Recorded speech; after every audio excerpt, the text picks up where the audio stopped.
యోహాను సువార్త 20 అధ్యాయం 29 మనం చదువుకుని ఉంటున్నాం. అక్కడ రాయబడి ఉంది కదా, యేసు నీవు నన్ను చూచి నమ్మితివి, చూడక నమ్మిన వారు ధన్యులని అతనితో చెప్పాను. చాలండి. హల్లెలూయా, హల్లెలూయా. ఇక్కడ ఆ సందర్భము మనందరికీ తెలిసినటువంటి సందర్భమే. దేవుడు యేసు ప్రభువుగా లోకానికి వచ్చి తన యొక్క సేవను దేవుడు అప్పగించినటువంటి ఆ యొక్క పనిని, దేవుడి యొక్క చిత్తాన్ని నెరవేర్చి ఈ యొక్క లోకానికి చేత ఆ యొక్క ప్రభువారు కుమారుడు, లేకపోతే దేవుడు కుమారుని స్థానంలో చేత వచ్చి ఉన్నారో ఆ యొక్క సంకల్పాన్ని అంతటిని నెరవేర్చి చనిపోయి శిలువ పైన చనిపోయి మరలా 3వ దినాన్ని లేచినటువంటి ప్రభువారిని మనము ఆరాధిస్తున్నాం. ఆ యొక్క లేచినటువంటి ప్రభువారు మరలా లేచిన వెంటనే పరలోక రాజ్యము వెళ్ళకుండా మరలా 40 దినాలు శిష్యులతో గడిపి ఆ యొక్క మరలా యొక్క భూమి మీద గడిపి తన యొక్క ఆయన లేచి ఉన్నటువంటి ఆ యొక్క ఉనికిని ప్రతి ఒక్కరికి తెలియచేసి, లేకపోతే ఆయన శిష్యులకు తెలియచేసి ఆరోహణమైనటువంటి సంగతి మనందరికీ తెలిసిందే. అయితే ఎప్పుడైతే ప్రభువారు లేచి ఉన్నారో ఒక్కొక్కరికి కొంతమంది సందర్భంలో కనబడి ఉంటున్నారు. మొదటగా సమాధి యొక్క ఆ యొక్క మరియ గారికి కనబడి ఉన్నారు. ఆ తర్వాత కొంతమంది శిష్యులకు రెండోసారి కనబడి ఉన్నారు. తర్వాత మరలా 3వసారి శిష్యులకు తనను తాను ప్రత్యక్షపరుచుకున్నట్లుగా మనం లేఖనంలో చూస్తూ ఉన్నాం. అదే కాకుండా అనేక మందికి తనను తాను లేచిన తర్వాత ప్రత్యక్షపరుచుకున్నట్లుగా మనం ఇక్కడ లేఖనంలో చూడవచ్చు. అయితే ఈ యొక్క శిష్యులను శిష్యులకు దేవుడు తనను తాను ప్రత్యక్షపరుచుకున్నప్పుడు ఈ యొక్క వీరితో పాటు ఈ యొక్క తోమ గారు ఏం చేయలేదు, వారితో ఉండకుండా బయట ఎక్కడికో పని మీదో లేకపోతే ఏదో విషయం పైన బయట ఉన్నాడు. అయితే ఈ యొక్క శిష్యులు మాత్రం ఒక గదిలో ఉన్నప్పుడు ప్రభువారు వారిని దర్శించి ఆయన లేచినటువంటి విధానాన్ని, లేకపోతే ఆయన రాబోయేటటువంటి విధానాన్ని ప్రతిదీ కూడా వారికి తెలియపరిచి, వారిని ధైర్యపరిచి, వారికి కావలసినటువంటి మాటలు వారికి తెలియచేసి మరలా వారి దగ్గర నుంచి వెళ్ళిన వారిగా కనబడుతున్నారు. ఎప్పుడైతే ప్రభు వారి శిష్యులను కలిసి ఉన్నారో తోమా గారు లేరు. అయితే మరలా తోమా గారు వచ్చిన తర్వాత ఆ శిష్యులందరూ చేరి ఆయనతో అంటున్నారు, మన యొక్క ప్రభు వారి వరకు ఆ యొక్క 3 దినములు సమాధిలో ఉండి తాను చెప్పినట్టుగానే లేచి మాకందరికి కనబడి ఉన్నాడు, మమ్మల్ని దర్శించి ఉన్నాడని తోమా గారితో ఎప్పుడైతే శిష్యులు ఆ యొక్క విషయాలను పంచుకున్నారో తోమా గారు ఆ యొక్క విషయాన్ని నమ్మకుండా అంటూ ఉన్నాడు కదా. నేను 27వ వచనంలో మనం చూసినట్లయితే 26వ వచనం చదవండి. 8 దినములైన తర్వాత ఆయన శిష్యులు మరలా లోపల ఉన్నప్పుడు తోమా వారితో కూడా ఉండెను. తలుపులు మూయబడి ఉండగా 25వ వచనంలో కూడా మనం చూసినట్లయితే నేను ఆయన చేతులలో మేకుల గుర్తును చూచి నా వేలు ఆ మేకుల గుర్తులో పెట్టి నా చెయ్యి ఆయన పక్కలో ఉంచితేనే గాని నమ్మనని వారితో చెప్పాను. 8 దినములైన తరువాత ఆయన శిష్యులు మరలా లోపల ఉన్నప్పుడు తోమా వారితో కూడా ఉండెను. తలుపులు మూయబడి ఉండగా యేసు వచ్చి మీకు సమాధానం కలుగును గాక అనెను. తర్వాత తోమాను చూచి నీ వేలు ఇటు చాచి నా చేతులు చూడము, నీ చెయ్యి చాచి నా ప్రక్కలో ఉంచి అవిశ్వాసుడి కాక విశ్వాసుగా ఉండుమనెను. అందుకు తోమా ఆయనతో నా ప్రభువా నా దేవా అనెను. యేసు నీవు నన్ను చూచి నమ్మితివి కానీ చూడక నమ్మిన వారు ధన్యులని అతనితో చెప్పాను. హల్లెలూయా, హల్లెలూయా. ప్రభు వారు వచ్చినప్పుడు ఈయన ఉండకుండా ఉండడమే ఒక పని అయితే, లేకపోతే శిష్యులతో తగినటువంటి సంబంధాన్ని కలిగి ఉండకుండా శిష్యులతో శిష్యులతో లేకుండా బయట ఉండడమే కాకుండా శిష్యులు చెప్పినటువంటి ఆ సత్యాన్ని కూడా ఏం చేయలేదు, నమ్మకుండా మరలా ఏం చేస్తానంటాడండి, ఆ యొక్క మేకులు లేకపోతే తన చేతులకున్న మేకుల యొక్క గాయములు నేను చూసి అందులో వేలు పెట్టి ఆయన పక్కన ఉన్న బల్లెంలోకి లేకపోతే ప్రక్కన ఉన్నటువంటి గాయములోకి నా చెయ్యి పడితేనే కానీ నేనేం మీరు చెప్పే మాట నేను నమ్మనని కరాఖండితంగా చెప్తే మరలా మన యొక్క మాటలు కొన్ని వారం నేను చెప్పాను కదండి, దేవుడు మన మాటలు ఏం చేస్తుంటాడు, వింటూనే ఉంటాడు. మనం కూడి మాట్లాడట దేవుడు వింటూనే ఉంటాడు. మనం ఏది మాట్లాడుతున్నామో నలుగురు కూడి ఉండగా దేవుని యొక్క చెవులు ఏం చేస్తుంటాయి, వాటిని గమనిస్తూ ఉంటాయి. వారి యొక్క మాటల పైన ఆయన దృష్టి ఉంచుతాడని దేవుని యొక్క లేఖనంలో మనము చూస్తున్నాం. అలాగే ఈ యొక్క తోమా గారు శిష్యులతో ఏదైతే అన్నాడో ఆ యొక్క మాటను ప్రభు వారి ఎరిగి ఉండి తెలుసుకుని ఈ యొక్క తోమా గారు శిష్యులతో ఉన్నప్పుడు ఆయన వచ్చినప్పుడు ఈయన అలాగే లేడు కాబట్టి సరే ఈయన ఉన్నప్పుడే మనమే వెళ్ళాలనుకున్నాడు. ఆ ప్రభు వారు అలా అనుకుని ఏం చేస్తున్నారు, తోమా గారు శిష్యులతో పాటు కలిసి ఉన్నప్పుడు మరలా ప్రత్యేకతను తాను ఏం చేసుకున్నారు, ఆయనకు ప్రత్యక్ష పనిలో పరుచుకుని వారితో అంటున్నారు, మీకు సమాధానం కలిగిన కాదు అని వారితో చెప్పి ఆ తర్వాత తోమా గారు చూసి, నీవు సందేహపడుతున్నావు కాబట్టి, నీవు ఏదో చూచి నీవు నమ్మాలనుకుంటున్నావు కాబట్టి నీ యొక్క సందేహాన్ని వచ్చి తీర్చుకో, అలాగే సందేహ హృదయంతో ఉండిపోకు, క్వశ్చన్ ఉన్నటువంటి ఆ యొక్క మైండ్ తో లేకపోతే మనసుతో నీవు ఉండిపోతూ వచ్చి నీ యొక్క సందేహాన్ని, నీ యొక్క క్వశ్చన్లకు తగినటువంటి ప్రశ్నలకు తగినటువంటి సమాధానాన్ని నీవు పొందుకోమని ప్రభు వారు తోమా గారిని చూసి పిలిచినప్పుడు ఆయన తన యొక్క చేతులను తన యొక్క ప్రకటనను చూపించినప్పుడు ఆయన అంటున్నాడు, నా ప్రభువా నా దేవాన్ని దేవుని ఎదుట ప్రార్థించినట్టుగా దేవుని పిలిచినట్టుగా మనం అక్కడ చూస్తున్నాం. దానికి ప్రభు వారు అంటున్నారు, నీవు చూచినమ్మా చూచిదాకా చూసేంత వరకు నేను నమ్మనన్నావు, లేకపోతే మాట లేదు విశ్వాసం ఉంచలేదు. అయితే నీకలా చూసి నమ్మే వారి కన్నా చూడగా ఎవరైతే నమ్ముతూ ఉంటారో, మాట విన్నట్టునే దేవుడికి ఎవరైతే లోబడతారో, దేవుని యొక్క విశ్వాసం ఎవరైతే ఉంచుతారో వారే ధన్యులని దేవుడు అక్కడ మనకు తెలియపరిచినట్టుగా మనం చూస్తున్నాం. హల్లెలూయా హల్లెలూయా. మనం ఎలా ఉన్నాము అంటే చూచి నమ్మిన వారంటే దేవుని యొక్క కార్యాన్ని చూసిన తర్వాత దేవుని యందు విశ్వాసం ఉంచువారు. చూడక నమ్మువారు ఎవరై అంటే ఆయన అడిగినట్లే దేవుని యొక్క లేఖనాలు సెలవుస్తుంది, మీరు ప్రార్థన చేసినప్పుడు ప్రార్థన చేసిన వెంటనే మీరు ఏం చేయాలి, ఏం చేయమన్నాడు, నమ్మాలి. పొందాక నమ్మడం కాదు, పొందామని మీరు ఎప్పుడైతే నమ్ముతారో మీరు చేసినటువంటి ప్రార్థన సఫలీకృతం అవుతుందని దేవుని యొక్క లేఖనంలో మనం చూస్తున్నాం. మరి దేవుని ఎందుకు వచ్చిన మనము ఎట్టి రీతిగా దేవుని ఎందుకు పిలువబడ్డాం, లేకపోతే దేవుణ్ణి ఎట్టి రీతిగా వెంబడించడం ప్రారంభించి ఉన్నాం. యొక్క తోమా గారి లాగా సందేహ హృదయముతో దేవుని వెంబడిస్తున్నామా, లేకపోతే చూడక నమ్మిన వారిలాగా, లేకపోతే ఆ యొక్క ధన్యుల గుంపులో మనం ఉన్నామా, మనము పరీక్షించుకోవాల్సిన వారు అంటున్నాం. హల్లెలూయా హల్లెలూయా. అయితే దేవుని యొక్క అద్భుతములు చూసే మేము వచ్చామంటే అయితే మా యొక్క పరిస్థితి ఏంటంటే వచ్చిన తర్వాత అయినా నీవు ఏం చేయాలి, నీ విశ్వాసాన్ని నీవు బలపరచుకోవాల్సిన వాడు అంటున్నాం. బలపరచుకోవాల్సిన వాడు అంటున్నాం కనుక ఆ విషయాన్ని మనము ఎల్లప్పుడూ జ్ఞాపకం చేసుకోవాలి. దేవుడు చేసిన తర్వాత నేను ఫలానా పని చేస్తాను, దేవుడికి లోపడతాను, బాప్తిసం తీసుకుంటాను, లేకపోతే రక్షణలోకి వస్తాను, గుళ్ళోకి వస్తానని ఇటువంటి పేరాలు దేవుడితో తగవు. దేవుడి యొక్క కార్యాలు మనం చూడాలి అంటే ముందు ఆయన యందు మనం ఏం చేయాలి, విశ్వాసం ఉంచవలసిన వారు అంటున్నాం. హల్లెలూయా హల్లెలూయా.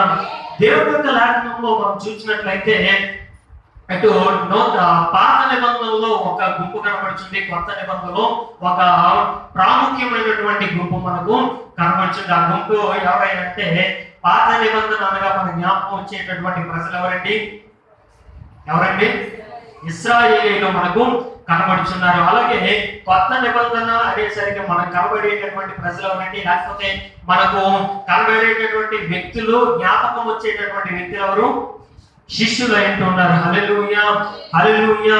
ఈరోజు నా యొక్క ప్రసంగం యొక్క ముఖ్యాంశం ఏంటంటే ఇక ఇశ్రాయేలీయులకు అలాగే శిష్యులకు మధ్య ఉన్నటువంటి వ్యత్యాసము. Hallelujah hallelujah. The difference between the Israelites and disciples. ఎవరెవరంటే ఇశ్రాయేలీయులకు మరియు శిష్యులకు ఏదైతే వ్యత్యాసం ఉందో కొన్ని మాటలు నాకు ప్రసంగంలో దాదాపు 3 పాయింట్ల కన్నా ఎక్కువ నేను చెప్పను, ఎందుకంటే అది అర్థం చేసుకోవడానికి జ్ఞాపకం ఉంచుకోవడానికి సులువుగా ఉంటుందని 3 పాయింట్లు ఎప్పుడు రెడీ చేసుకుంటూ ఉంటాను. ఆ యొక్క విషయాలను మీతో పంచుకుని ఏ యొక్క వ్యత్యాసాలు వాటితో ఉంటున్నాయి, కామన్ పాయింట్లు ఉన్నాయి, అలాగే వ్యత్యాసాలు కూడా మనం ఉంటున్నాయి. ఎప్పుడైతే ఈ యొక్క డిఫరెన్స్ మనము తెలుసుకోగలుగుతామో, ఎలాగో జీవించాలో ఒక ఐడియా మనకు, ఒక ఆలోచన మనకు వస్తూ ఉంటుంది. కనుక ఈ రోజు యొక్క ఇద్దరు గుంపులను లేకపోతే ఇద్దరిని మనం గమనించి వారికి వీరికి ఉన్నటువంటి తేడా ఏంటో మనం చూద్దాం. హల్లెలూయా, హల్లెలూయా. అయితే మనం వీళ్ళని గమనించినప్పుడు ఇద్దరు కూడా కామన్ పాయింట్ ఏంటంటే ఇద్దరు కూడా దేవుని చేత ఏం చేయబడి ఉన్నారు, ఏర్పరచబడి ఉన్నారు, దేవుని చేత పిలువబడి ఉంటున్నారు. ఇశ్రాయేలు ప్రజలను కూడా ఎవరు ఏర్పాటు చేసుకున్నారండి? నాకంటూ ప్రత్యేకమైన జనాంగము ఉండాలి అని చెప్పేసి ఇశ్రాయేలు ప్రజలు ఏం చేస్తున్నారు? దేవుడు ఏర్పాటు చేసుకుని పిలిచి వారిని ప్రత్యేకపరిచి ఉన్నాడు. ఇక్కడ నూతన నిబంధనలో కూడా మనం చూసినట్లయితే యేసు ప్రభువు యొక్క లోకంలో సేవ చేసేటప్పుడు కూడా, లేకపోతే పరిచర్యలు సాగించేటప్పుడు కూడా ఆ యొక్క 12 మంది శిష్యులను కూడా ఏం చేసుకున్నారు? ఆయన ఏర్పాటు చేసుకున్నారు. అయితే ఈ యొక్క ఏర్పాటు కానివ్వండి, వచ్చినటువంటి దేవుడికి లోబడినటువంటి విధానాన్ని మనము పరిశీలించినప్పుడు వ్యత్యాసం కనపడుతుంది. హల్లెలూయా, హల్లెలూయా. మొదటి వ్యత్యాసం ఏంటంటే ఇశ్రాయేలీయులు అద్భుతాలను చూసి దేవుడు ఏం చేస్తున్నారు? నమ్మి ఉన్నారు. యొక్క శిష్యులు మాత్రము దేవుని మాట విని వారు ఏం చేస్తున్నారు? దేవుణ్ణి వెంబడించిన వారిగా, దేవునికి లోబడిన వారిగా మనకు కనబడుతున్నారు. మొదటి ఇశ్రాయేలు మనం చూద్దాం. వారు ఎలాగో దేవుని ఎదురుకు వచ్చినారు. నిర్గమకాండము 4వ అధ్యాయము 30 వచనం చదవండి. నిర్గమకాండము 4వ అధ్యాయం 30 వచనం.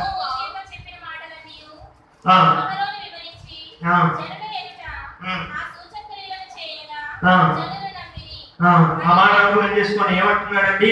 జనుల ఎదుట ఆ సూచక క్రియలను చేయగా జనులు నమ్మిరి. అక్కడ ముందు మాట్లాడుతున్నాయి కదా, చెప్పిన మాటలన్నీ అహరోను ఏం చేస్తున్నాడు? వారికి వివరించినాడు. దేవుడు యొక్క పరిస్థితి అంతా మనకు తెలుసు. మోషే గారిని దేవుడు ప్రత్యేకపరిచినటువంటి, కాపాడినటువంటి పరిస్థితి. ఆయన తన యొక్క తల్లి ఒడి నుంచి, లేకపోతే హెబ్రీయుల దగ్గర నుంచి ఎక్కడికి వెళ్ళారు?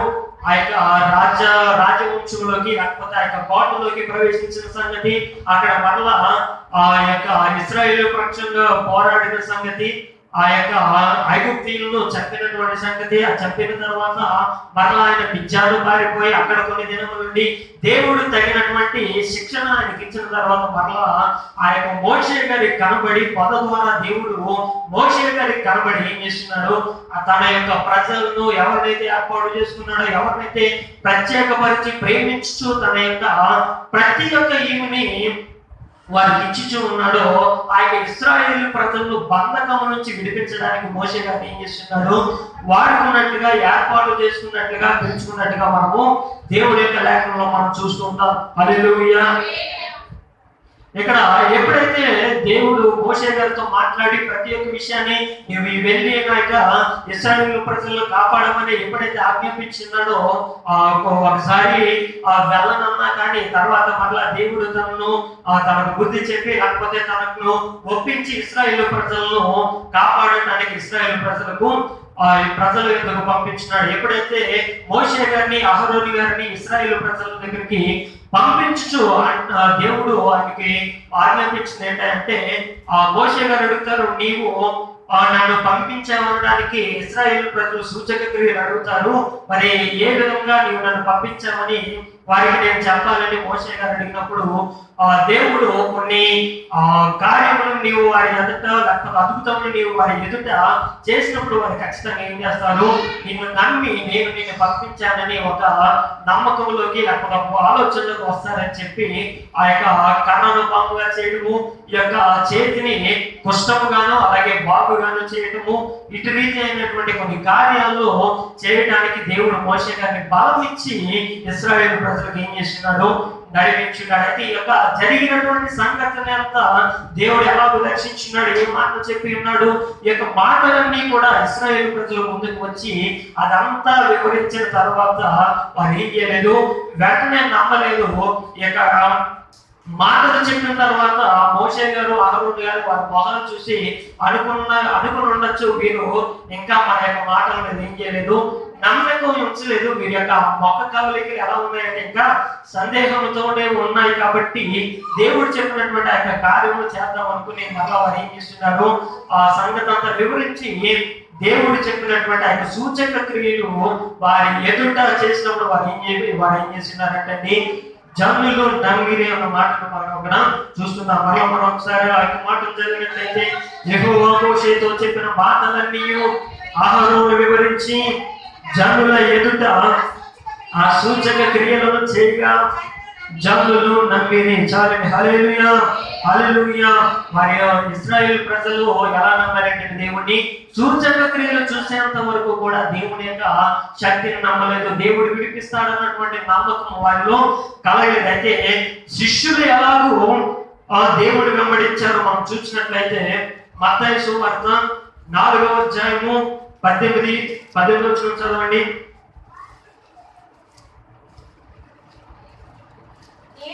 మత్తయి సువార్త 4వ అధ్యాయం 18. యేసు గలిలయ సముద్ర తీరున నడుచుచుండగా పేతురు అనబడిన సీమోను అతని సహోదరుడైన ఆంద్రేయ అను ఇద్దరు సహోదరులు సముద్రంలో వలవేయుట చూచెను.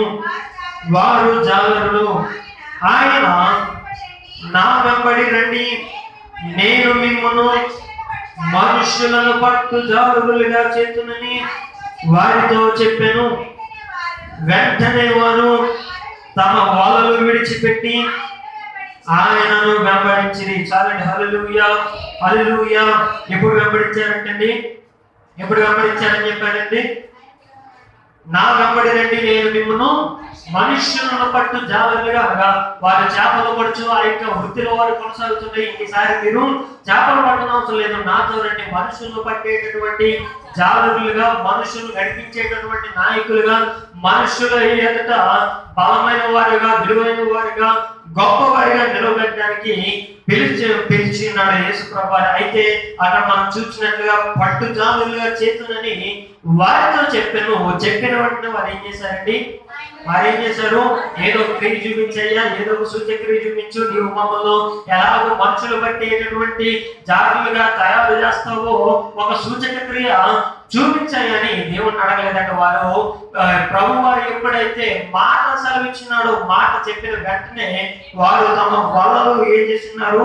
విడిచిపెట్టి ఆయనను వెంబడించింది. అనగా మాట తోడనే వారు ఏం చేశారు? దేవుని యొద్దకు వచ్చినారు. వాక్యము వారి యొక్క హృదయంకు వెళ్ళట తోడనే ఇంకా మరలా సందేహింపగా దేవుని యొద్దకు వారు ఏం చేస్తున్నారు? వచ్చి ఉంటున్నారు. ఇశ్రాయేలీయులు ఎలా వచ్చారండి? ఎలా వచ్చారు? మాటలన్నీ చెప్పారు కానీ నమ్మలేదు. సూచక క్రియ జరిగితేనే కానీ దేవుని యందు వారు విశ్వాసం ఉంచలేదు. శిష్యులు అయితే సూచక క్రియల గురించి ఆగలేదు. లేకపోతే అయ్యో మేము వలలు కడుక్కుంటున్నాము, ఇది అయిపోయిన తర్వాత ఇంటికాడ జాగ్రత్తగా వాటిని భద్రపరుస్తాము, పాడవకుండా మరలా మేము ఒకసారి వెనక్కి వస్తే అది ఉపయోగపడేలాగా చక్కగా జాగ్రత్త పెట్టి దాచుకుని ఆ తర్వాత నేను వెంబడిస్తాం, ఎక్కడ నుంచోనైనా అని చెప్పేసి ఎవరో పిలిచి బాబు మా యొక్క ప్రభు వారికి పేటైనా ఇప్పుడు వచ్చేస్తాం, కూర్చోబెట్టండి అయినా అని ఏదైనా ల్యాగ్ చేశారండి వాళ్ళు? ఏమైనా ల్యాగ్ చేశారా? చెప్పినట్టే వారి యొక్క వలలు ఇంటికాడ పెట్టి రాలేదంట, ఆ యొక్క సముద్రం దగ్గర విడిచిపెట్టి దేవుణ్ణి వెంబడించిన వారిగా కనబడుతున్నారు. హల్లెలూయా హల్లెలూయా. వారు చూసి నమ్మారు. వీరేం చేస్తున్నారండి? చూడని వారి శిష్యుల్లో అందరూ కూడా దేవుడి యొక్క మాట ప్రకారమై దేవుడు ఆజ్ఞాపించగానే, మాట చెప్పగానే వారందరూ కూడా విడిచిపెట్టి వచ్చినట్టుగా మనం చూస్తున్నాం. మనం అనుకోవచ్చు సీమోను పేతురు గారు మాత్రం అలాగే రాలేదు కదండి, ఆయన అద్భుతాన్ని చూస్తున్నాడు. ఏంటయ్యా అద్భుతం అంటే, ఆయన చేపలు బట్టి బయటకు వచ్చినప్పుడు ఏ చేపలు దొరకలేదని నిరాశగా పడి ఉన్నాడు. ఆ తర్వాత ప్రభు వారు వచ్చారు. ఆ యొక్క ప్రభు వారు వచ్చి లోతుకుని యొక్క బోటును నడిపించమంటే అలాగే నడిపించి వలలు పట్టి విస్తారమైన చేపలు వచ్చిన తర్వాత సీమోను గారు లేకపోతే పేతురు గారు దేవుడు వెంబడించమంటే అప్పుడు వెంబడించాడు కదండి అని మనం అనుకోవచ్చు. అయితే అదంతా జరగక ముందు ఆయన చేసినటువంటి మాట ఏంటి అంటే, లేకపోతే అక్కడ రాయబడినటువంటి మాట ఏంటో మనం చూద్దాం. లూకా సువార్త 5వ అధ్యాయం 11వ వచనం చదవండి. లూకా సువార్త 5వ అధ్యాయం 11వ వచనం.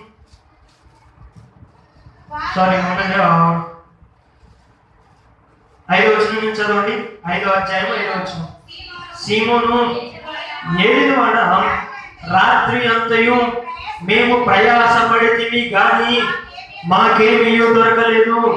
అయినను నీ మాట చొప్పున వాళ్ళలు వేచుమని ఆయనతో చెప్పిరి. హల్లెలూయా, హల్లెలూయా. దేనికి లోబడ్డాడండి? దేవునికి లోబడ్డాడు సీమోను గారు. మాటకు లోబడ్డాడు. ఇంకా కార్యం చూడలే, ఇంకా జరుగుతుందని నమ్మకం లేదు. లేకపోతే అక్కడ ముందు ఎవరో ఒక విషయంలో, లేకపోతే ఎవరో వ్యక్తి విషయంలో ఇటువంటి కార్యం జరిగింది కనుక, ఈయన ద్వారానే ఆ యొక్క కార్యం జరిగింది కనుక, ఇంకా ఆ యొక్క విషయాన్ని తెలుసుకున్నటువంటి సీమోను గారు అక్కడ చేశాడు కాబట్టి ఇక్కడ కూడా నాకు చేస్తాడని ఆయనకు ఎట్టి రీతి అయినటువంటి సూచనలు ఆయనకు లేవు. కానీ దేవుడు మాట చెప్పినట్టు నీవు లోతులకు నడిపించమంటే ఆయన రాత్రంతా మేము కష్టపడిన మాట వాస్తవమే, అయితే మాకు ఏమీ రాలేదన్నటువంటి మాట వాస్తవమే. కానీ నీ మాట చొప్పున నేను ఏం చేస్తున్నాను, నా యొక్క వాళ్ళను ఖచ్చితంగా వేస్తానని మాటను విశ్వసించి, మాట మీద నమ్మకం వచ్చి దేవుణ్ణి వెంబడించినటువంటి సీమోను గారు కూడా మనకు కనబడుచున్నాడు. ఇంకా పిలుపు గారు కానివ్వండి, లేకపోతే 12 మంది కూడా 11 మంది కూడా ఏం చేస్తున్నారు, దేవుడు పిలిచిన వెంటనే ఇంకా వేరు మాట మాట్లాడకుండా దేవుని వెంబడించిన వారుగా మనకు కనబడుచున్నారు. హల్లెలూయా, హల్లెలూయా. అయితే శిష్యులు 12 మంది కదండి, 11 ఎందుకన్నారంటే అందులో యోధా గారు మాత్రం దేని చూసి నమ్మలేదు, దేవుని యొక్క మాటను బట్టి దేవుడిని వెంబడించలేదు. కానీ ఆయన ఏదో రాజ్యం స్థాపిస్తాడు కాబట్టి అందులో ప్రథమమైన పాత్ర నాకు ఇవ్వబడుతుంది కాబట్టి దాంట్లో నేను కొనసాగిపోతాను. ఒకవేళ ఆయన చనిపోయిన తర్వాత ఆయన ఒక ప్రెసిడెంట్ స్థానం నేను తీసేసుకోవచ్చు, పర్లేదు అనుకుని ఒక నీచమైన ఒక ఆలోచనతో ప్రభువారిని వెంబడించిన వ్యక్తి యోధా గారు మనకు కనబడుచున్నాడు. అయితే ఇక్కడ మన శిష్యులనే మనము గమనించినప్పుడు ఎప్పుడైతే దేవుడు మాట సెలవిస్తున్నాడో, మాట సెలవేయగానే ఇంకా రెండవ ఆలోచన లేకుండా ప్రభువారిని వారు ఏం చేస్తున్నారు, వెంబడించిన వారిగా మనము చూస్తూ ఉన్నాం. హల్లెలూయా, హల్లెలూయా.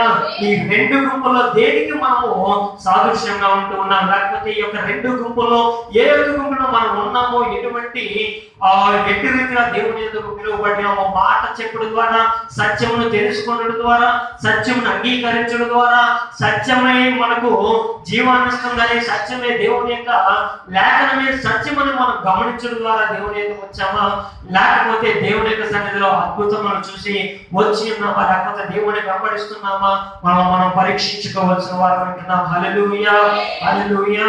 అయితే నాటి కాలంలో అందరూ పట్టబడుచున్నది అద్భుతముల ద్వారా పట్టబడుచున్నారు.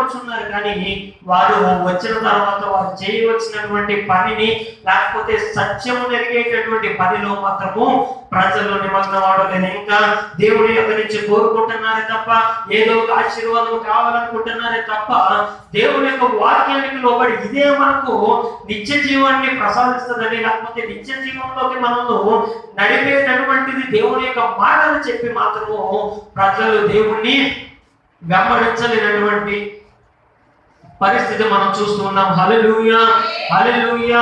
ఇశ్రాయేలీయులైతే సూచక్రియలు అడిగి ఉన్నారు, అయితే ఆ యొక్క శిష్యులు మాత్రము మాటకు లోబడి దేవుణ్ణి వెంబడించిన వారిగా మనం కనపడుచున్న లోకంలో మనం చూసినట్లయితే ఒకరు అంటూ ఉంటారు కదా, ఒక విద్యార్థిని మనం అడిగినట్లయితే ఇప్పుడు దేవుని యొక్క సన్నిధికి రమ్మనంటే వారు ఏమంటారండి, పలానా పరీక్ష రాశాను, అందులో మంచి మార్కులు వచ్చి మంచి మార్కులు వస్తే, లేకపోతే నాకు కావలసినటువంటి ర్యాంక్ వస్తే నేను ఏం చేస్తాను, దేవుని సన్నిధికి వస్తానండి. కనుక ఎగ్జామ్స్ కొరకు, లేకపోతే రాసేటటువంటి పరీక్షల కొరకు ప్రార్థన చేయమంటారు. సరే అని మనం ప్రార్థన చేసిన తర్వాత మంచి ర్యాంకులు వచ్చి మంచి ఉత్తీర్ణత తనకు వచ్చిన తర్వాత దేవుని సన్నిధికి వస్తాడండి. మరలా అంటాడు, మంచి ర్యాంక్ అయితే వచ్చిందండి, మరి దీనికి మంచి ఉద్యోగం కావాలి కదండి, అది వచ్చిన తర్వాత నేను ఏం చేస్తాను, దేవుని సన్నిధికి వస్తానంటాడు. ఫోన్లే అని ప్రార్థన చేసిన తర్వాత ఇంకా ఉద్యోగం వచ్చిన తర్వాత దేవుని సన్నిధికి వస్తాడంటే, ఉద్యోగంలో లేకపోతే ఆఫీసులో మమ్మల్ని కొనబడి చేస్తున్నారండి, అసలు కార్యం ఉండడం లేదు, అసలు పని చేయడం లేదు, కాలు కూడా బయట పెట్టలేనటువంటి పరిస్థితిని ఏదేదో సాకులు చెప్పుకొని దేవుని యొక్క సన్నిధికి దూరం అవుతున్నారు, లేకపోతే దేవుని సన్నిధికి రావడానికి ఏదో ఒక కారణము ప్రజలు చెబుతున్నారు. మరి నీవు నేను ఎలా ఉంటున్నాం? ఇశ్రాయేలీయులకు యొక్క శిష్యులకు వ్యత్యాసం ఉంది. ఏంటంటే ఆశీర్వాదం చూసిన తర్వాత దేవుణ్ణి, లేకపోతే అద్భుతం చూసిన తర్వాత దేవుని వెంబడించిన గుంపు ఇశ్రాయేలు గుంపు అయితే దేవుని యొక్క మాటకు లోబడి దేవుని వెంబడించుతున్న గుంపు శిష్యుల గుంపు ఉంటుంది. హల్లెలూయా, హల్లెలూయా.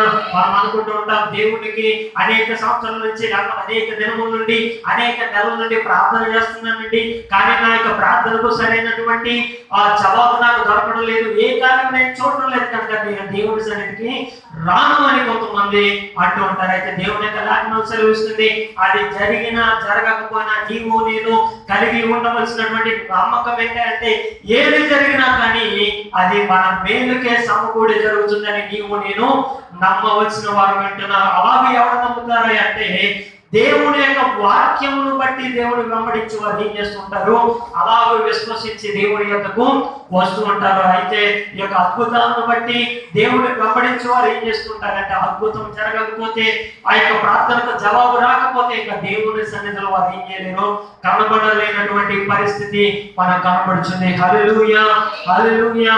కనుక దేవుని సన్నిధిలో ఉంటున్న నీవు నేను జ్ఞాపకం ఉంచుకోవాల్సింది, విశ్వసించవలసింది దేవుని యొక్క మాటలే తప్ప, దేవుని వెంబడించవలసింది దేవుని యొక్క మాట ప్రకారమే తప్ప అద్భుతముల గురించి దేవుని యొద్దకు రావలదు. హల్లెలూయా, హల్లెలూయా.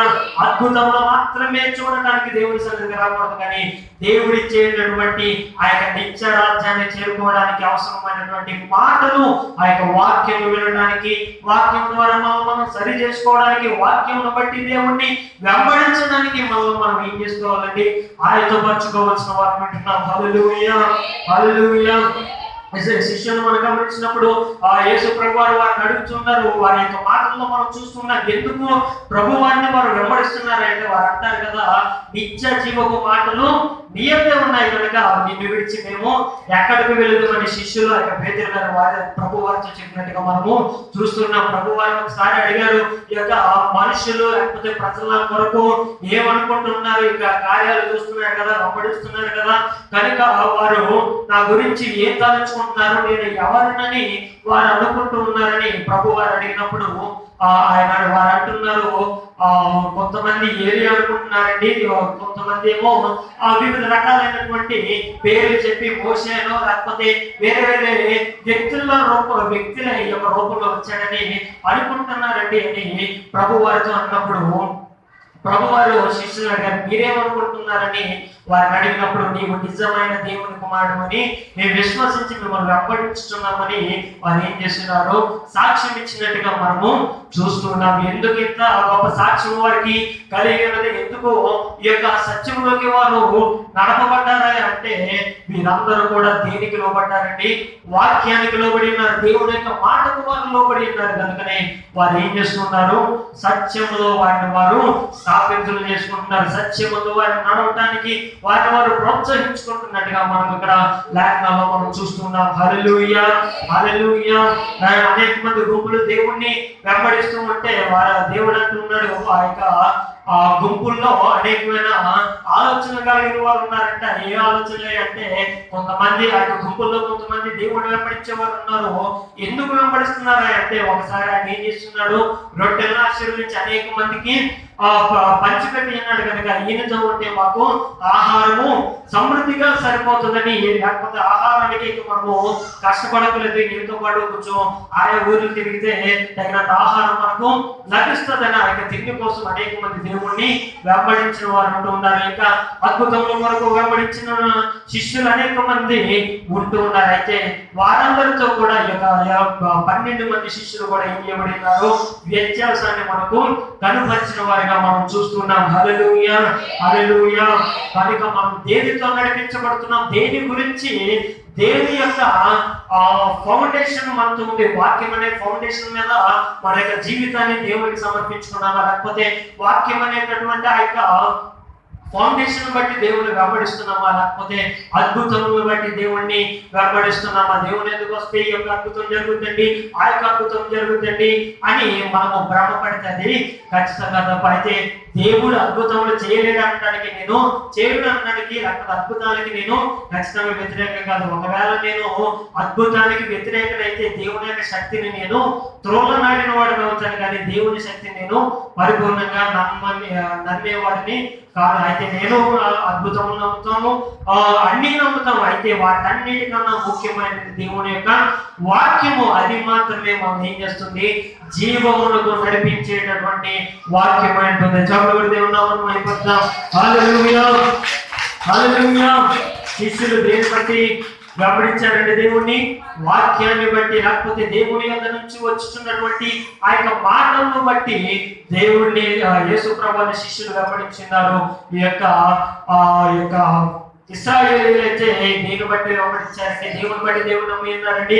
అద్భుతముల కొరకు, లేకపోతే అద్భుతములను చూచడం ద్వారా దేవుని విశ్వాసం ఉంచిన వారిగా కనబడుతున్నారు. మరి నీకు లోకానికి వ్యత్యాసం ఉందా? లేకపోతే లోకంలో ఒకరి వాడి వలె నీవు కూడా మనము కూడా తయారైపోతున్నాము, లోకంలో కలిసిపోతున్నామా? లేకపోతే లోకానికి మనకు వ్యత్యాసం ఉందా? లోకం దేవుని ఎదురు వస్తుంది ఎందుకని అంటే అద్భుతములు చూసో, లేకపోతే ఏదో ఒక కార్యము జరగాలని దేవుని ఎదురు వస్తున్నారు. జరిగిన తర్వాత మరలా దేవుని ఎదురు నుంచి వారు వెళ్ళిపోయేటటువంటి పరిస్థితి మనకు కనబడుతుంది. అయితే దేవుని ప్రజలకు లోకస్తులకు ఏముండాలి? వ్యత్యాసం ఉండాలి. వారిలో మనం కలిసిపోయేటటువంటి బలహీనులుగా మనము ఉండకూడదు. మనకు లోకస్తులు ఏముండాలండి? వ్యత్యాసం ఉండాలి. మన పిల్లలకు, లోకంలో ఉన్నటువంటి పిల్లలకు వ్యత్యాసం ఉండాలి. మనము దేవుని యొక్క భయభక్తులు పిల్లలు ఏం చేయాలి? నడిపించబద్దులమైనట్టున్నాం. అందుకే దేవుడు వారిని మనకి ఏం చేస్తున్నాడు? అనుగ్రహించి ఉంటూ ఉన్నాడు. ఆయన మనకు బహుమతిగా ఎందుకు ఇచ్చి ఉన్నాడు అంటే జాగ్రత్తగా వారిని మనం ఏం చేస్తూ ఉంటాం? పెంచుకుంటామని మనకు దేవుడు ఏం చేస్తున్నాడు? పిల్లలను అనుగ్రహించున్నాడు. అయితే ఈనాటి కాలంలో లోకస్తుల యొక్క పిల్లలలాగే క్రైస్తవుల యొక్క పిల్లలు కూడా ఏం చేస్తున్నారు? చెడిపోయేటటువంటి పరిస్థితి. ఎందుకంటే దేవుని యొక్క వాక్యానికి తల్లిదండ్రులు లోపడక, దేవుని యొక్క వాక్యానుసారంగా తల్లిదండ్రులు నడవక, దేవుని యొక్క మాట ఎలా ఉంటుందో, లేకపోతే వాక్యానుసారమైనటువంటి జీవితం ఎలా ఉంటుందో తర్వాత తరం వారికి ఏం చేయబడలేదు, తెలియడం లేదు. కనుక తెలియలేనటువంటి పరిస్థితుల్లో వారు నాశనానికి, లేకపోతే లోకం యొక్క ఆకర్షణకు వారు ఏం చేయబడుతున్నారు? గురి అవుతూ ఉన్నారు. దేవుణ్ణి విడిచిపెట్టేస్తున్నారు. అయితే నీకు లోకస్తులకు ఏముండాలి? వ్యత్యాసం ఉండాలి. వారిని పెంచేటటువంటి విషయంలో వ్యత్యాసం ఉండాలి. వారిని తీర్చిదిద్దేటటువంటి విషయంలో వ్యత్యాసం ఉండాలి. వారిని దేవుని యొద్దకు నడిపించేటటువంటి విషయంలో వ్యత్యాసం ఉండాలి. యొక్క శిష్యులు ఎలాగైతే ఇశ్రాయేలీయులకు వ్యత్యాసంగా ఉంటున్నారో, లేకపోతే శిష్యులు ఎటు రీతిగా అయితే వాక్యానుసారంగా వారు పాలించుకుని వాక్యమును బట్టి దేవుని వెంబడించున్నారో ఆ యొక్క గుంపులో మనం ఉంటేనే ఆశీర్వదింపబడుతూ ఉంటాం. హల్లెలూయా హల్లెలూయా. మనము గమనించినట్లయితే ఇక్కడ లోకంలో ఆ యొక్క శిష్యులు ఏం చేస్తున్నారంటే, ఏం చేస్తున్నారు? మాటను బట్టి దేవుని ఏం చేస్తున్నారు? వెంబడించిన వారు అంటున్నారు. ఇశ్రాయేలు ఏం చేస్తున్నారండి? ఏం చేస్తున్నారు? సూచక క్రియలను బట్టి దేవుణ్ణి వెంబడించిన వారిగా కనపడుతున్నాం. మనకు లోకానికి ఏం చేయాలండి? వ్యత్యాసం ఉండాలి. దేవుని ఆరాధించే మనము లోకస్తులాగా ఆచార సంప్రదాయంగా దేవుణ్ణి ఆరాధిస్తున్నామా? లేకపోతే లోక మర్యాద చొప్పున, లేకపోతే ఆ లోకము ఎలాగైతే ఆ దేవుణ్ణి ఉద్ధరించే విధంగా ఆరాధన చేస్తుందో, పూజిస్తుందో, అలాగే మనము కూడా నామకార్థంగా పూజిస్తున్నామా? లేకపోతే వారికన్నా వ్యత్యాసంగా మనం ఉంటున్నామా? మనం జ్ఞాపకం చేసుకోవాల్సిన వారు అంటున్నాం. ఈ మాట అడిగితే అందరూ అంటారు, మేము చాలా వ్యత్యాసంగా దేవుణ్ణి ఆరాధిస్తున్నామండి అంటారు. ఏంటయ్యా వ్యత్యాసం అంటే, వాళ్ళు ప్రతిరోజు ఏదో ఒక పేరు చెప్పి ప్రతిరోజు వారు ఏం చేసుకుంటారు? గుళ్ళోకి వెళ్తుంటారండి. మేము మాత్రం ఎప్పుడు వస్తున్నాం? ఆదివారం మాత్రం వారంలో ఒక రోజు మాత్రమే దేవుని సన్నిధికి వస్తున్నామండి. ఇది వ్యత్యాసం కాదా అండి అని మనం అనుకుంటూ ఉండవచ్చు. అయితే దేవుని యొక్క వాక్యానుసారంగా నడిచేవారు ఎల్లకాలము సన్నిధిలోనే ఉండడానికి ప్రయత్నించాలి. హల్లెలూయా. ప్రతి దినము దేవుని యొక్క సన్నిధికి వారే అన్యజనులే దేవుని ఆ యొక్క గుళ్ళకు ప్రతిరోజు వెళ్తుంటే, మరి క్రైస్తవునిగా సజీవుడైన దేవుణ్ణి మనం వెంబడిస్తూ నిత్యరాజ్యానికి చేరుకోవడానికి మనం ఆయుధపరుచుకుంటున్నాం. మరి మనం ఇంకెంత దేవుని సన్నిధికి ఉండాలి? దేవుని సన్నిధిలో మనం ఉండాలి. దేవుని సన్నిధికి ఎంతవరకు మనము ప్రాముఖ్యత ఇవ్వాలో మనము గుర్తించవలసిన వారు అంటున్నాం. హల్లెలూయా హల్లెలూయా. వారానికి ఒకసారి చేసేటటువంటి ఆరాధనగా మన యొక్క ఆరాధన నిలిచిపోతే లోకస్తులకు నీకు తేడా లేదు, వ్యత్యాసం లేదు. వారానికి ఒక రోజు లేకపోతే ఆడంబరత కోసం దేవుణ్ణి ఆరాధిస్తూ ఉంటే దేవుని లోకస్తులకు నీకు ఏం లేదు, వ్యత్యాసం లేదు. అద్భుతాల కోసమే నీవు దేవుడి యొద్దకు వస్తున్నావంటే లోకస్తులకు నీకు ఏం లేదు, వ్యత్యాసం లేదు. వ్యత్యాసం కలగాలి అంటే ఏది ఉన్న అద్భుతం జరిగినా జరగకపోయినా వాక్యాన్ని బట్టి దేవుడిని వెంబడించగలిగితే దేవుని యొక్క సన్నిధికి నీవు ప్రాముఖ్యత ఇవ్వగలిగితే ఆ శిష్యులలో నీవు ఏం చేయబడతావు, ఒకడ వలె తీర్చిదిద్దబడతావు. దేవుడు మనల్ని పిలిచింది విశ్వాసంలా పోవడానికే కాదు, విశ్వాసంగా నడపడానికే కాదు, విశ్వాసం అని చెప్పుకు తిరగడానికే కాదు, కానీ మనము శిష్యుల వలె తయారవ్వాలని దేవుడు మనం ఏం చేస్తున్నాడు, ఏర్పాటు చేసుకుని ఉన్నాడు. మరి శిష్యులాగా తయారవుతున్నామా, లేకపోతే ఇశ్రాయేలీలాగా ఇంకా అద్భుతంలో మన యొక్క జీవితాన్ని నడిపించుకుంటున్నామా మనము పరీక్షించుకోవాల్సిన వారు వింటున్నాం. హల్లెలూయా, హల్లెలూయా. రెండవదిగా వ్యత్యాసం ఏంటంటే మనం చూసినట్లయితే ప్రభువారు లేకపోతే దేవుడు ఇశ్రాయేలు ప్రజలకి ఏ మాట చెప్పినా కానీ ఇశ్రాయేలు ప్రజలు దానికి భిన్నంగా లేకపోతే దానికి వ్యతిరేకంగా ఆర్గ్యూ చేసేవారు, కానీ దేవుని యొక్క మాటకు వారు ఏం చేయలేదు, లోబడలేదు. దేవుని యొక్క మాట వినడానికి వారు ప్రత్యేకపరచుకోలేదు. కానీ ఏదైనా మాట చెప్తే మాత్రము దానికి సనుగుకోవడమో లేకపోతే వ్యతిరేకంగా మాట్లాడటమో తిరుగుబడ్డమో ఇటువంటి పనులే వారు చేస్తుండేవారు. అయితే శిష్యులు మాత్రము అలా కాకుండా దేవుడు ఏదైతే మాట్లాడుతున్నాడో ప్రతి మాట కూడా ఇంకా ఆ యొక్క మాట నుంచి అనేకమైన సత్యాలు వారు గ్రహించినట్లుగా తెలుసుకున్నట్లుగా వారి యొక్క మనసును వారు ఏం చేస్తున్నారు, నిలుపుకొని ఉంటున్నారు. హల్లెలూయా, హల్లెలూయా. ముందుగా ఇశ్రాయేలు ఏం చేస్తున్నారు అంటే దేవుని యొక్క మాట వారి యొక్కకు వచ్చినప్పుడు వారు ఏం చేస్తున్నారో మనం చూసినట్లయితే నిర్గమాకాండము 16వ అధ్యాయము 4 నుంచి చదవండి.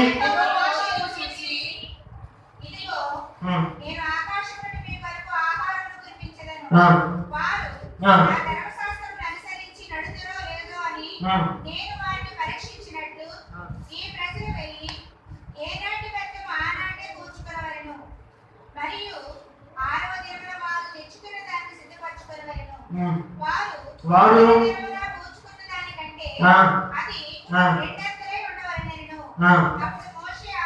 అప్పుడు మోషే అహరోనులు ఇశ్రాయేలీయులందరితో యెహోవా ఐగుప్తు దేశములో నుండి మిమ్మల్ని బయటికి రప్పించనని సాయంకాలమందు మీకు తెలియబడును. యెహోవా మీద మీరు సనిగిన సనుగులను ఆయన వినుచున్నాడు. ఉదయమున మీరు మేము ఏ పాటి వారము మా మీద సనగలేదా అనిది. మరియు మోషే మీరు తినుటకు సాయంకాలమున మాంసమును ఉదయమున చాలినంత ఆహారమును యెహోవా మీకు ఇయ్యగను. ఆయన మీద సనుగు మీ సనుగులను యెహోవాయే వినుచుండగను. మేము ఏ పాటి వారము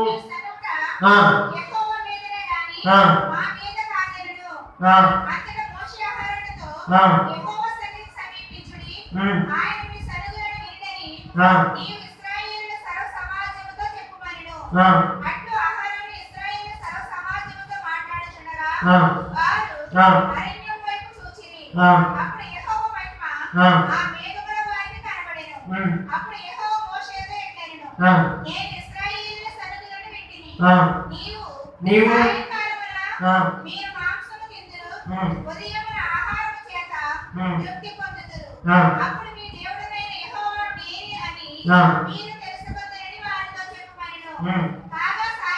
కాగా సాయంకాలమున ఊరేళ్ళు వచ్చి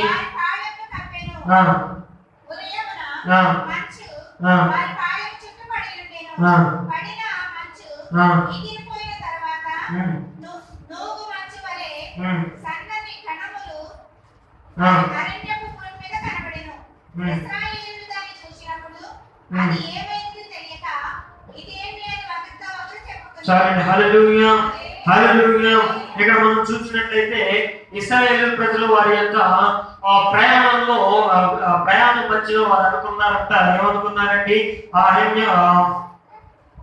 3వ వచనం మనం చూసినట్లయితే ఇశ్రాయేలీయులు మేము మాంసం వండుకుని కొండల మీద కూర్చుని తృప్తిగా ఆహారం తిన్నప్పుడు యెహోవా చేతి వల్ల ఎలా చావకపోతేమని వారు ఏం చేస్తున్నారు, సనగడం ప్రారంభించున్నారు. ఎప్పుడైతే వారు ఎలాగో ఆహారం కొరకు లేకపోతే మాంసం కొరకు ఇచ్చుచున్నటువంటి ఆహారం యొక్క పైనుంచి దేవుడు ఏం చేస్తున్నారు, వారికి ఆహారం ఇచ్చుతున్నప్పటికీ కూడా మీరు ఏం చేస్తున్నారు, ఆ యొక్క ఆహారం చాలదన్నట్టు ఇంకా మాకేం కావాలి, మాంసం ముద్దలు కావాలి, ఇంకా ఇష్టం వచ్చినట్టు తినేసి మాంసాలు తినేసి బ్రతికిపోవడానికి మీరు ఎప్పుడు మీ యొక్క ఆలోచన ఏం చేస్తుంది, వెళుతూనే ఉన్నటువంటి సందర్భాల్లో ఆహారము విషయమే దేవుడి దగ్గర ఏం చేస్తున్నారు, సనగడం ప్రారంభించినారు. ఒకవేళ వీరికి అలాంటి మాంసం తినాలని అనిపించుంటే దాన్ని అడిగేటటువంటి పద్ధతి వేరే ఉందేమో, లేకపోతే అంతకుముందు మన్నాను కురిపించినటువంటి దేవుడు వారికి మాంసం అడిగి ఇస్తారు కాబట్టి మోషే గారి దగ్గరికి వెళ్ళి ఇలాగా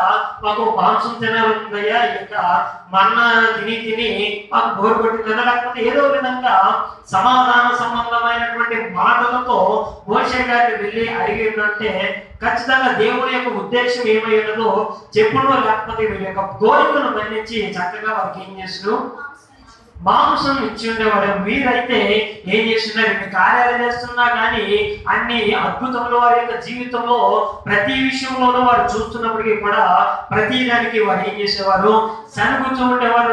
మేము అక్కడ ఉన్నప్పుడు సంతృప్తిగా కొండల నిండా మాంసంలు తినేవాళ్ళము, తృప్తిగా భోజనం చేసేవాళ్ళం. కాబట్టి ఇక్కడికి వచ్చిన తర్వాత మాంసం లేదు, ఏమీ లేదని సనుకోవడం ప్రారంభించినప్పుడు దేవుడు వారి యొక్క సనుగులు విని ఆయన అంటాడు కదా, ఇదిగో నేను ఆకాశం నుండి మీ కొరకు ఆహారమును కురిపించేదని వారికి వాగ్దానం చేస్తున్నాడు. ఏం చేస్తున్నాడండి, ఆహారము మేము ఖచ్చితంగా మీ కొరకు కురిపిస్తానని ఎప్పుడైతే వాగ్దానం చేస్తున్నాడో ఆయన అంటున్నాడు, వారు నా ధర్మశాస్త్రం అనుసరించి నడుతురో లేదో అని తెలుసుకున్నట్లు, లేకపోతే వారిని పరీక్షించినట్లు ఈ ప్రజల యొద్దకు వెళ్ళి ఏనాటి బద్దము ఆనాడే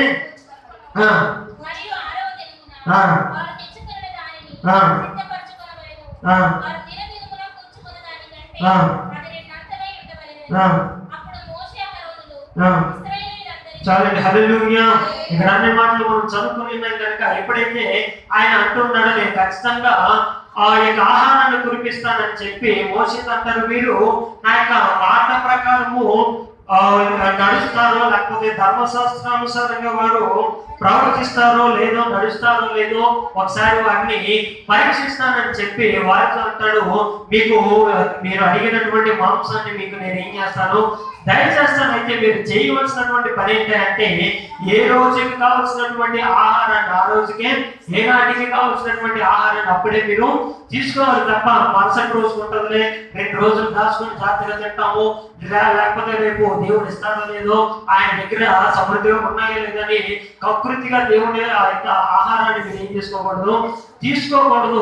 ఏనాటిది ఆనాటి మీరు తీసుకోవాలని చెప్పి ఆజ్ఞాపించి పంపిస్తే మరలా ఆ యొక్క మాట విన్నప్పుడు కూడా ఇశ్రాయేలు ప్రజలు ఏం చేస్తున్నారు, సరిగినారంట. రోజుకి ఎంత తీసుకోవాలంట, ఎంత మించి ఎక్కువ తీసుకోకూడదు అన్నట్టు చదువుతూ ఉంటే మీరు మా ద్వారా మా మీద సనగనేలాని అక్కడ వచ్చినారని మనకు రాయబడుతున్నారు. దేవుడు ఆజ్ఞాపించినట్టు ఏనాటిది ఆనాడే తీసుకోవాలి కానీ ఎక్కువ మీరు తీసుకోకూడదంటే దానికి వ్యతిరేకంగా వీరు ఏం చేస్తున్నారు, మొదటి రోజు పడ్డ వెంటనే వారు ఏం చేస్తున్నారు, తినగలిగిన దానికంటే ఎక్కువ తీసుకుని లోపల దాచిపెట్టుకున్నట్టుగా మనము చూస్తూ ఉన్నాం. అయితే ఎప్పుడైతే వారు అటువంటి పని చేస్తున్నారో ఆ యొక్క దాచుకున్నటువంటి ఆహారం అంతా ఏం చేయబడింది, పురుగులు పట్టి కప్పు కొట్టడము ప్రారంభించబడింది. ఇక్కడ మనం చూసినట్లయితే దేవుడు ఒక మాట చెప్పాడంటే ఆ యొక్క మాటకు, ఆ మాటను విని ఇంకా ఏదైతే దేవుని యొక్క చిత్తం ఏదైతే ఉన్నదో అది తెలుసుకోవడానికి వీరి యొక్క మనసు నిలవడం లేదు. కానీ ప్రతి ఒక్క మాటకు సనగడమే వీరి యొక్క జీవిత విధానం అయిపోయింది. సనగడమే వారి యొక్క జీవితానికి ఒక పని కింద పెట్టేసుకున్నారు తప్ప దేవుడి యొక్క మాటను ఇంకా విందాం, ఆయన ఏదైతే చెప్తున్నాడో ఆయన యొక్క చిత్తం ఏదైతే ఉన్నదో అది తెలుసుకోవడానికి వారి యొక్క మనసు వారు ఏం చేసుకోలేదు, నిలుపుకోలేనటువంటి దుస్థితిలో వారు ఉంటూ ఉన్నారు. అయితే శిష్యులు ఏం చేసి ఉన్నారా అంటే ఆయన చెప్పేటటువంటి ప్రతి ఒక్క మాట గురించి మరలా వారు ఏం చేస్తుండేవారు, మరలా మాట్లాడుకోవడము. ఒకవేళ అర్థం కాకపోతే దేవుడు ఏం చెప్పినాడు, చెప్పి ఉన్నాడు. ఆ విషయాలన్నింటినీ ప్రభువారు ఏకాంతముగా ఉన్నప్పుడు మరలా ప్రభువారి యొక్కకు వెళ్ళి ఆ యొక్క మాటలను మరలా వివరించమని ప్రభువారిని వేడుకున్నట్లుగా, లేకపోతే వారికి ఉన్నటువంటి వాక్యము మీద వారికి ఉన్నటువంటి ఆసక్తిని వారు కనపరిచినట్టుగా మనము దేవుని యొక్క లేఖనంలో మనం చూడవచ్చు. హల్లెలూయా. లూకా సువార్త 7వ అధ్యాయము 9వ వచనంలో మనం చూసినట్లయితే మాట అక్కడ మనకు కనపడుతుంది. చూడండి, లూకా సువార్త 8వ అధ్యాయము 9వ వచనం. ఈ ఉపమాన భావం ఏమిటని ఆయన అడుగగా ఆయన దేవుని రాజ్య మర్మము ఎరుగుట మీకు అనుగ్రహింపబడి ఉన్నది, ఇతరులైతే చూచియు చూడకయు వినియు గ్రహింపకయు ఉన్నట్లు ఉపమాన రీతిగా బోధింపబడుచున్నవి.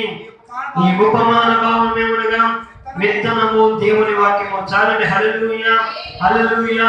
ఇక్కడ చదివినటువంటి మాట ప్రకారము మనము అర్థం చేసుకోవాల్సినటువంటి శిష్యుల యొక్క ప్రత్యేకమైన లక్షణం ఏంటంటే దేవుడు మాట్లాడే ప్రతి ఒక్క మాటని వారు ఏం చేస్తున్నారు, వింటూ ఉన్నారు. వినడమే కాకుండా దాని మీద మళ్ళీ ఏం చేస్తున్నారు, ఒక అవగాహన పెంచుకోవడానికి ఆ యొక్క మాటను సరిగా ఒకవేళ అర్థం చేసుకుంటే పర్వాలేదు, కానీ అర్థం చేసుకోకపోతే మళ్ళీ వారు ఏం చేస్తున్నారు, ప్రభు వారి యొక్కకు వచ్చి ఇంకా అనేకమైన లేఖనాలు అనేకమైన సందర్భాల్లో వారు ప్రభు వారి ఏకాంతంగా ఉండి అనేకమైన విషయాలు వారు ఏం చేసుకున్నారు, నేర్చుకున్న వారిగా మనము దేవుని యొక్క లేఖనంలో మనం చూస్తున్నాం. అంటే దేవుని యొక్క వాక్యము ఎడల శిష్యులకు ఏముంది, శ్రద్ధ కలిగి ఉన్నారు. శిష్యులు శ్రద్ధ కలిగి ఉన్నారు. దేవుని యొక్క వాక్యము నేర్చుకోవాలన్నటువంటి ఆసక్తి శిష్యులు ఏం చేస్తున్నారండి, కలిగి ఉన్న వారిని ఇక్కడ లేఖనాల్లో మనము చూస్తున్నాం. లేకపోతే దేవుడి గురించి ఇంకా అనేకమైన విషయాలు తెలుసుకోవాలని గొప్ప ఆసక్తితో ఆలోచనతో దేవుడిని మీరు ఏం చేస్తున్నారు, వ్యాపారిస్తూ ఉన్నారు. ఎందుకంటే మీరు పట్టబడితే దేని చేతండి, దేవుడి యొక్క వాక్యము చేత పట్టబడ్డారు కనుక ఆ యొక్క వాక్యములో ఉన్నటువంటి అమూల్యమైనటువంటి సంగతులన్నీ కూడా తెలుసుకోవడానికి వీరి యొక్క మనస్సును నిలుపుచున్నారు. ఇశ్రాయేలు ప్రజలైతే అద్భుతముల ద్వారా పట్టబడి ఉన్నారు కనుక ప్రతి నిమిషంలోనూ అద్భుతం గురించి చూస్తున్నారు తప్ప ఏ విషయంలో కూడా దేవుని యొక్క చిత్తం ఏంటయ్యా అని వారు ఏం చేయలేకపోతున్నారు, అడగలేనటువంటి పరిస్థితి యొక్క లోకంలో ఆ యొక్క బైబిల్ గ్రంథం మనము చూస్తున్నాం. హల్లెలూయా, హల్లెలూయా. ఇశ్రాయేలు ఏం చేస్తున్నారండి, మాటికి దేవుని యొక్క మాటకు సనుగుతున్నారు, వ్యతిరేకంగా ఉంటున్నారు. అయితే శిష్యులకు ఉన్నటువంటి వ్యత్యాసం ఏంటంటే వారు కలిగి ఉన్న గొప్ప లక్షణం ఏంటంటే దేవుని యొక్క వాక్యము నేర్చుకోవడానికి వారి యొక్క మనసుని ఏం చేస్తున్నారు, నిలిపి ఉంటూ ఉన్నారు. అక్కడ చదివినటువంటి భాగంలో మనం చూస్తున్నారు కదా, వారు నా యొక్క ధర్మశాస్త్రము చొప్పున నడుతున్నా లేదో అని వారికి ఏం చేస్తున్నారు, ఇక పరీక్ష పెట్టినట్టుగా మనం అక్కడ చదివి ఉంటున్నాం. దేవుడు కూడా ఒక ఆశీర్వాదం ఇచ్చాడు అంటే ఆ యొక్క ఆశీర్వాదం పొందిన తర్వాత మనం సరిగ్గా నడుస్తామో లేదో కూడా దేవుడు ఏం చేస్తుంటాడు, పరీక్ష పెడుతూ ఉంటాడు. ఆ యొక్క పరీక్షలో మనం ఏం చేయాలి, గెలవాలి. దేవుని యొక్క నమ్మకాన్ని నిలవబెట్టే వారంగా మనము ఉండాలి. అంతేగాని దేవుని యొక్క నమ్మకాన్ని వమ్ము చేసే వారంగా ఉంటే మనం పొందుకున్నది ఏం చేయబడుతుంది, పురుగులు బట్టి కుళ్ళి కంపు కొట్టేటటువంటి పరిస్థితి మనకు సంభవిస్తూ ఉంటుంది. హల్లెలూయా, హల్లెలూయా. మన యొక్క జీవితంలో ఇచ్చేటటువంటి ప్రతి ఒక్క ఆశీర్వాదానికి కూడా దేవుడు పరీక్షిస్తూ ఉంటాడు. మీరు దీనిని ఎలాగ వాడుతూ ఉంటారు, మంచికి వాడుతున్నారా, చెడుకు వాడుతున్నారా, లేకపోతే నా యొక్క మహిమ కొరకు వాడుతున్నారా, వారి యొక్క సొంత ప్రయోజనాలకు వాడుకుంటున్నారా, ప్రతిదీ కూడా ఏం చేస్తుంటాడు, లెక్క వేస్తూ ఉంటాడు, లెక్క పెడుతూ ఉంటాడు. ప్రతిదీ కూడా దేవుడి చిత్తానుసారంగా నడుస్తూ దేవుని యొక్క ఆశీర్వాదం పొందుకునే కొలది మన యొక్క ఆత్మీయ జీవితం ఏం చేయబడాలి, దేవుని యొక్క సన్నిధిలో పెంపొందుతూ పెంపొందుతూ ఏం చేయబడాలి, మన యొక్క ఆత్మీయ జీవితం నిలకడైనటువంటి స్థితిలో ఏం చేయబడాలి, నిలవబడాలి. కానీ కొంతమంది యొక్క ఆత్మీయ జీవితం ఏదైనా ఆశీర్వాదం పొందినట్టు ఏం చేయబడుతుంది, ఆ యొక్క ఆత్మీయ జీవితం నిలకడలేక పడిపోయేటటువంటి పరిస్థితి మనకు కనబడుతుంది. హల్లెలూయా, హల్లెలూయా. అనేకమైన మాటలు ఉన్నాయి. అయితే గడియారాన్ని చూస్తున్నప్పుడు టైం గుర్తొస్తుంది కనుక పై పని చెప్పుకుంటాను. జాగ్రత్తగా ఆలకించండి. మీరు ఏం చేస్తున్నారండి? అద్భుతమును చూసి దేవుని ఎందుకు వచ్చినారు కనుక ప్రతిసారి కూడా దేవుని ఎందుకు విశ్వాసం ఉంచకుండా ఇశ్రాయేలు ఏం చేస్తున్నారు? అద్భుతముల గురించే చూస్తున్నారు. ఈ యొక్క శిష్యులు అయితే మాత్రం ఏం చేస్తున్నారండి? వాక్యముకు లోబడి ఉన్నారు కనుక ఆ యొక్క వాక్యములో ఉన్నటువంటి అమూల్యాన్ని వారు ఏం చేసుకుంటున్నారు? సంపాదించుకోవాలి అనేటటువంటి, లేకపోతే వాక్యాన్ని తెలుసుకోవాలి అనేటటువంటి ఒక ఉద్దేశంతో దేవుని వారు వెంబడించిన వారిగా మనం కనపడుతున్నారు. ఇక లోపల చూసినట్లయితే ఏదైనా ఆఫీసులో మనం పనిచేస్తున్నాం అనుకోండి, ఆ యొక్క పనిచేస్తున్నప్పుడు వారు చెప్పిన పని మనం చేసినప్పుడు వారు జీతం ఇస్తారండి. లేకపోతే వారు ఏం చెప్పినా కానీ చేయకుండా వెళ్ళి ఏదో అటెండెన్స్ వేయించుకున్నట్టుగా, లేకపోతే హాజరయ్యవండి అని చెప్పుకున్నట్టుగా వెళ్ళి అక్కడ కూర్చొని జీతం ఇస్తారండి. దేనికి ఇస్తారు? చెప్పినటువంటి కంపెనీల్లోకి వెళ్తే ఒక్కొక్క టార్గెట్ వాళ్ళకి ఇవ్వబడుతూ ఉంటుంది. ఆ యొక్క టార్గెట్ వారు ఏం చేయాలి?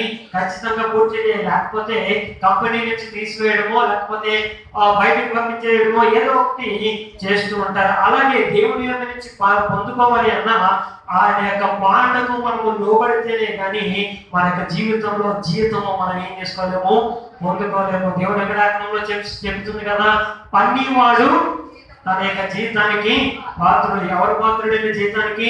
పని చేసిన వాడే పాత్రుడు, కానీ సౌమరితనంతో కూర్చునేవాడు ఖచ్చితంగా పాత్రుడు కాదు. దేవుని ఆరాధించడం కూడా దేవుడు మనకి ఇచ్చినటువంటి బాధ్యత కనుక, పనే కనుక ఆ యొక్క బాధ్యతను మనం ఏం చేయాలి? సరిగా నిర్వర్తించాలి. వ్యాపారం అనేది దేవుడు మనకు అనుగ్రహించినటువంటి బాధ్యత కనుక మనం ఏం చేయాలి? దానిని కూడా సరిగా నడుపుకోవలసినటువంటి, లేకపోతే తగిన విధంగా కష్టపడి పని చేయవలసిన వాడు అంటున్నాం. హల్లెలూయా. ఎప్పుడైతే మనము కష్టపడి పని చేస్తామో అప్పుడు మనకు రావాల్సినటువంటి జీతం మనకి అకౌంట్ లో ఏం చేయబడుతుంది? పడుతూ ఉంటుంది. అది ఆంధ్ర బ్యాంక్ అకౌంట్ కాదు, స్టేట్ బ్యాంక్ అకౌంట్ అసలే కాదు. ఆయన యొక్క అకౌంట్ మన యొక్క జీవితమే. హల్లెలూయా, హల్లెలూయా.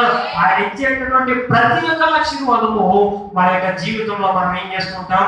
అనుభవిస్తూ ఉంటాం. అయితే అందులో గమనించవలసింది ఏంటంటే దేవుడిచ్చే ఆశీర్వాదం ఎప్పటికీ కూడా ఏం చేయాలంటే నశించి పోనది, తుప్పు పట్టనది, దానికి ఏది కూడా పాడు చేయలేనటువంటి గొప్ప ఆశీర్వాదాలు దేవుడు మనకి ఏం చేస్తాడండి?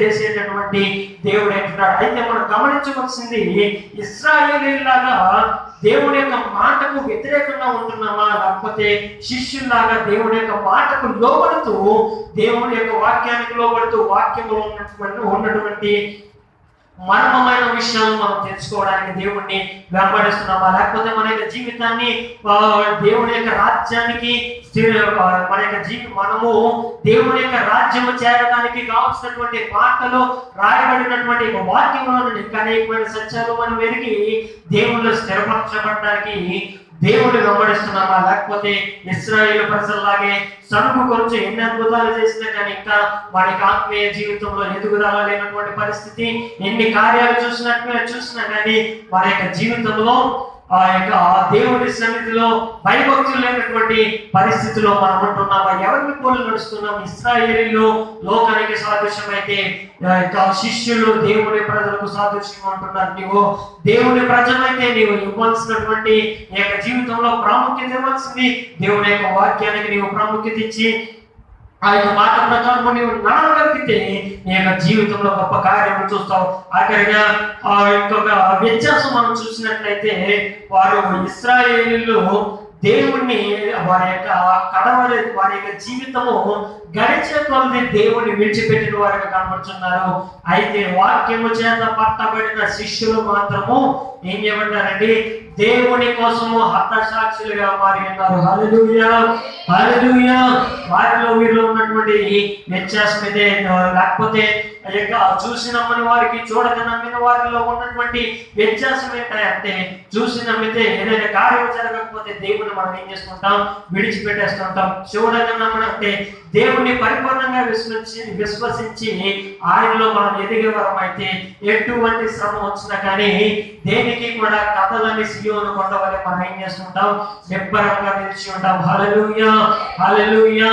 ఏం చెప్పంటారంటే శిష్యులు ప్రతి ఒక్కరు కూడా హతసాక్షులు. దేవుని యొక్క నామము పేరిట తన యొక్క సువార్త పేరిట ప్రతి ఒక్కరు హతసాక్షులుగా వారి యొక్క జీవితాన్ని ముగించిన వారిగా కనపడుతున్నారు. కానీ ఎట్టి పరిస్థితుల్లో కూడా వారు ఏం చేయబడలేదు, దేవుని విడనాడిన వారు కాదు. వాక్యం చేత మనం పట్టబడిన వారు అయితే మన యొక్క జీవితాలు ఎలా ఉంటాయంటే దేవునికి లేఖనం చదివిస్తుంది. మనం పడిపోయినా కానీ మనం ఏం చేస్తామంటే తిరిగి లేస్తామని దేవునికి లేఖనం మనం చూస్తున్నాం. చూద్దాం కీర్తన గ్రంథం 20 మనం చూసినట్లయితే అక్కడ ఒక మాట రాయబడుతుంది కదా. కీర్తన 20 ఆఖరి వచనం చదవనా? వారు కృంగి నేల మీద పడి ఉన్నారు, మనము లేచి చక్కగా నిలుచుచున్నాము. హల్లెలూయా హల్లెలూయా. ఎవరు కృంగి నేల మీద పడిపోతున్నారంటే అద్భుతములు చూసి ఆ దేవుని అద్భుతముల ద్వారానే, లేకపోతే అద్భుతముల గురించే, అద్భుతములు చేస్తాడని, ఏదో స్వస్థపరుస్తాడని, లేకపోతే ఏదేదో మేలు మనకు జరుగుతాయని దేవుణ్ణి వెంబడించేవారు ఏదైనా కష్టం వస్తే, శ్రమ వస్తే, ఇబ్బంది వస్తే, కరోనా వస్తే ఏం చేస్తూ ఉంటారు? దేవుని యొక్క నుంచి తొలగిపోతుంటారు. అయితే వాక్యము చేత మనం నిజముగా పట్టబడిన వారికైతే మనము పడిపోయినా కానీ మనం ఏం చేస్తామండి? తిరిగి లేస్తాము. కాలం వరకు మనం ఊపిరి ఉన్నంత వరకు దేవుని కోసమే బ్రతుకుతాము. చివరికి మనము ప్రాణము వెళ్ళిపోవలసి వచ్చినా కానీ అది దేవుని కోసమే తప్ప మరి దేని కోసము కూడా వారి యొక్క ప్రాణాన్ని ఎక్కువగా కూడా మనం చూసుకోం. మరి దేని ద్వారా మనం పట్టబడి ఉంటున్నాం? వాక్యం చేస్తున్నారు ఆ యొక్క శిష్యులు పట్టబడి ఉన్నారు కాబట్టి ఒక సందర్భంలో, లేకపోతే ఇక సైనికులు వచ్చి ప్రభు వారిని పట్టుకున్నప్పుడు పారిపోయిన వారే వాక్యము చేత వారు పట్టబడ్డారు కాబట్టి మరలా యొక్క వాక్యము వారిని ఏం చేసిందండి?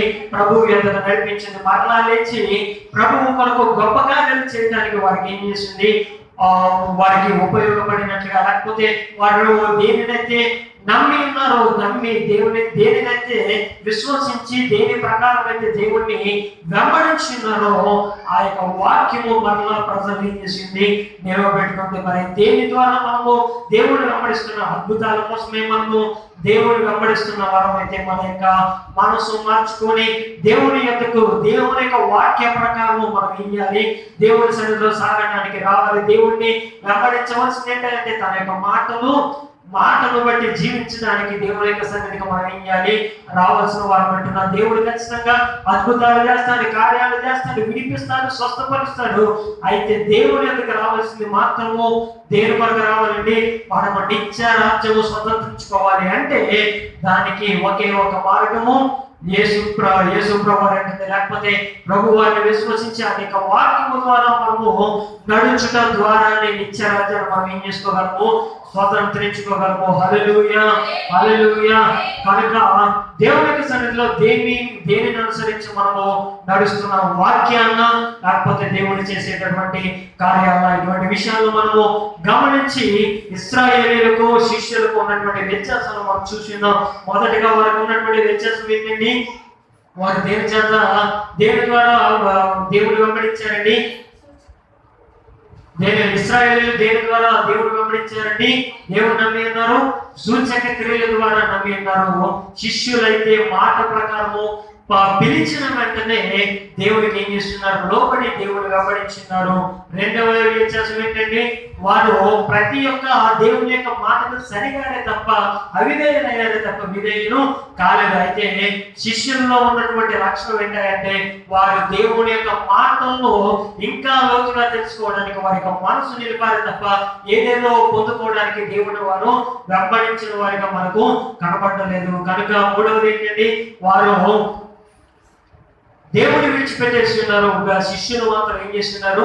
దేవుని కోసం హతసాక్షులుగా మారటానికి కూడా వారు సిద్ధపడి ఉంటున్నారు. మన యొక్క బలము, మన యొక్క పునాది దేని మీద వేసుకున్నాం? అద్భుతముల మీద వేసుకుంటే మనము చివరికి దేవుని యొక్క రాజ్యాన్ని మనము చేరుకోలేమైతే దేవుని యొక్క వాక్యము మీద మనం పునాది వేసుకోగలిగితే దేవుని యొక్క రాజ్యాన్ని మనం ఏం చేసుకోగలము? చేరుకోగలము. ఆ యొక్క మార్గం యొక్క ప్రతి ఒక్క అడుగు దేవుని యొక్క లేఖనంలో రాయబడి కనుక ఆ యొక్క వాక్యము మనం నడిపించేది కనుక దానిని మన యొక్క పునాదిగా వేసుకుని దేవుడి సన్నిధిలో శిష్యుల వల్లే సాగిపోదాం. దేవుడి యొక్క లేఖనము దీవించిన కనుక ఆమె మోకరించిన కన్ను మూసుకుని ప్రార్థన చేసుకుందాం.